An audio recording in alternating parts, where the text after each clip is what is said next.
இந்த ஜாதகம் வெளிநாட்டு வாழ் இந்திய பெண்மணியின் ஜாதகம். அந்நாட்டின் ஒரு நிறுவனத்தில் தொடர்ந்து 14 ஆண்டுகளாக வேலை பார்த்து வருகின்றார். லக்னாதிபதி புதன் 11ஆம் இடத்தில் இடமளித்த 6-11 செவ்வாயின் பார்வையையும் உச்சம் பெற்ற 8-9 சனியின் பார்வையும் பெறுகிறார். பூர்வ புண்ணிய ஸ்தானத்தில் இருந்து இவர்கள் பார்க்க 7-10 கூடிய குரு 7ஆம் இடமான தன்னுடைய பாதக ஸ்தானத்திலிருந்து லக்னாதிபதி புதனை பார்வையிடுகிறார். லக்னாதிபதி குரு செவ்வாய் தொடர்பு பதவி உயர்வுகளை பெற்று தந்திருக்கும். கேட்டேன், ஆம் என்றார். கடைசியாக 2024ஆம் ஆண்டு சூரிய புத்தியில் பதவி உயர்வு பெற்றிருக்கிறார். அடுத்த பதவி உயர்வுக்கான காலம் சொல்லப்பட்டது. இந்த ஜாதகத்தில் தொழில் ஸ்தானாதிபதியான குரு பாதக ஸ்தானத்தில் அமர்ந்துள்ளார்.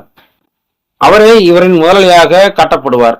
உச்சம் பெற்ற 8-9 சனி 6-11 அதிபதியுடன் இணைந்து 5ஆம் இடத்திலிருந்து இந்த குருவை பார்வையிடுகிறார். மேலும் இந்த மூவரும் லக்னாதிபதி புதனை பார்வையிட்டு இதில் செவ்வாய் 12ஆம் இடத்தில் உள்ள சுக்கிரன் சூரியனையும் பார்வையிடுகிறார். மேலும் குரு பூராடம் 2ஆம் பாதம், தொழில்காரகர் சனி சுவாதி 4ஆம் பாதம். கிரகங்களின் பார்வையை பொறுத்தும் இருக்கும் நிலைகளை பொறுத்தும் பாதசாரங்களின் அடிப்படையிலும், அம்மா நீங்க ஒரே கம்பெனியில் தொடர்ந்து இருக்கிறீர்கள், ஆனால் உங்கள் முதலாளிகள் 2-3 பேராவது மாறி இருக்கும், சரியா என்று கேட்டேன். அவர் சொன்னார், சார் இப்பொழுது இருப்பது 6வது முதலாளி. அந்த நிறுவனம் ஆரம்பிக்கும் போதிலிருந்து நான் இருக்கிறேன். முதலாளிகள் ஒவ்வொருவரும், அதில் பார்ட்னர்ஷிப்பும் உண்டு.